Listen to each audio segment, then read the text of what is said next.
Hello snowboarders of the internet, I'm your host Averin Lefebvre, and in this video we're going to be reviewing the Ride Super Pig. That's right, it's super and piggy. This board features Ride's directional hybrid camber, which is rocker in the nose and then camber from outside the front foot all the way back to the tail.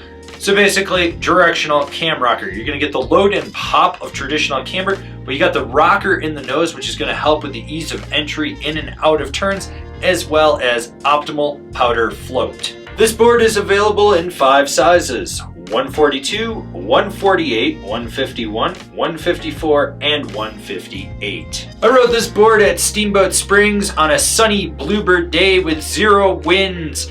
There was chunder snow, ice, fresh corduroy, occasional pockets of powder, and I rode it with my Rome Black Label bindings and my K2 Thraxis boots. This has your middle of the road, all mountain freestyle flex to it. Now with that said, you do get a softer nose, especially because of that rocker in there, but right where it hits the camber zone, it stiffens up all the way back through to the tail.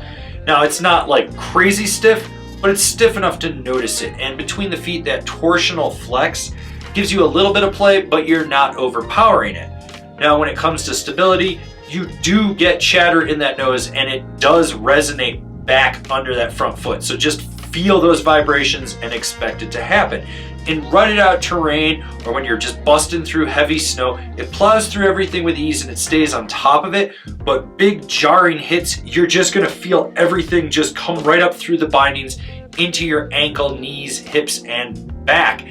This board is lively, and it's only damp on like certain types of terrain, so if you're on a groomer and you're getting those micro vibrations in the nose, you will feel a little underfoot, but through the middle and the back, it does dissipate a little bit more.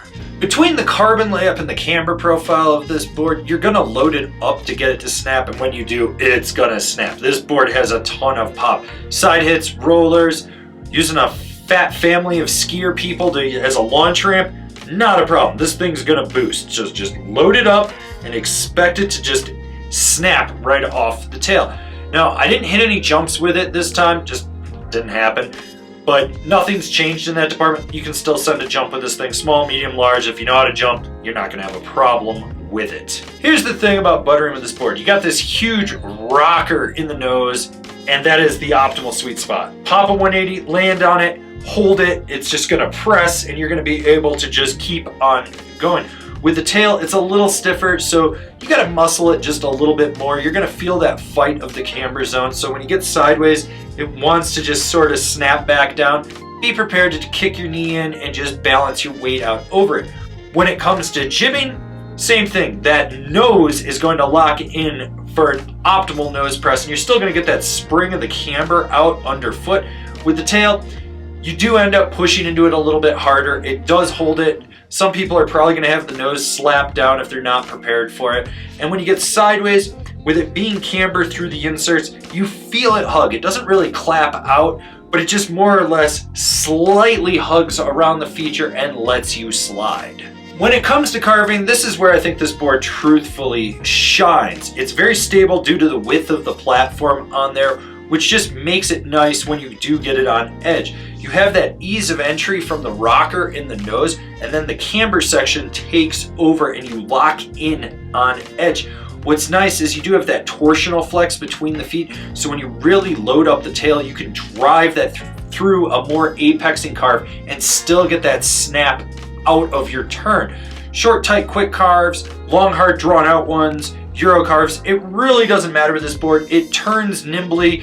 You're not gonna have any issues unless you've got like a super tiny foot.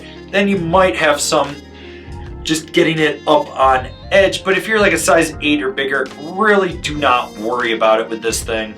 Who's this board for? The all mountain freestyle focused free rider. So what that means is someone that's doing a little bit more 360s when they're hitting side hits and laying down trenches and then popping a 180 out of them.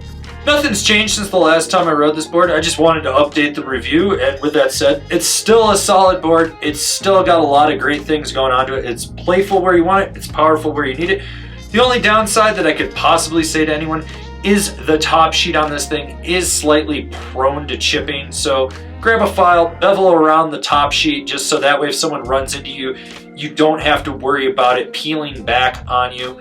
Other than that, great board. Comparable boards: the Telos Backslash, the Libtech Orca, the Yes Hybrid. This has been my review of the Ride Super Pig. Do you agree? Do you disagree? Do you own one? Are you going to buy one? Leave me a comment down below. Let's have a conversation about this snowboard. If you're new here, remember to subscribe, click the bell, get those notifications. That way you're not missing any of the videos we got coming out for all you snowboarders of the internet. And if you really like what we're doing over here and you want to support us further, swing on over to Angry Snowboarder VIP. I could tell you more here, but I got a video over there that explains it so much better. As always, I've been your host, Averin Lefebvre, and I'll see you in another video.